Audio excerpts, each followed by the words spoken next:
বনি ইসরায়েলের যুগে এক ব্যক্তি ছিল, সে ৯৯ জন মানুষকে হত্যা করেছিল। তার হৃদয় পাথরের মতো শক্ত হয়ে গিয়েছিল, কিন্তু একদিন তার অন্তরে তওবার আলো জ্বলে উঠল। সে একজন আবেদের কাছে যে জিজ্ঞাসা করল, আমি ৯৯ জনকে হত্যা করেছি, আমার তওবা কি কবুল হবে? না, তোমার মতো এত বড় গুনাহগারের তওবা কখনো কবুল হবে না। সে আবেদকেও হত্যা করল। এখন তার হত্যার সংখ্যা হয়ে গেল ১০০। তারপরও তার অন্তরে অনুতাপ জাগলো। সে পৃথিবীর সবচেয়ে বড় আলেমের খোঁজ করল। আমি ১০০ জনকে হত্যা করেছি, বলুন আমার তওবা কি আল্লাহ কবুল করবেন? কে আল্লাহর রহমত থেকে বাধা দিতে পারে? অবশ্যই কবুল হবে।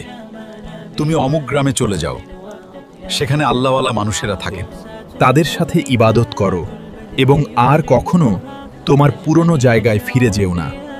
লোকটি তৎক্ষণাৎ সেই গ্রামের উদ্দেশ্যে রওনা হলো, কিন্তু পথেই তার মৃত্যুর সময় এসে গেল। মৃত্যুর যন্ত্রণায় কাতরাতে কাতরাতে সে তার শরীর ঘুরিয়ে সেই গ্রামের দিকে মুখ করল। ফেরেশতারা এসে বিতর্ক শুরু করলেন।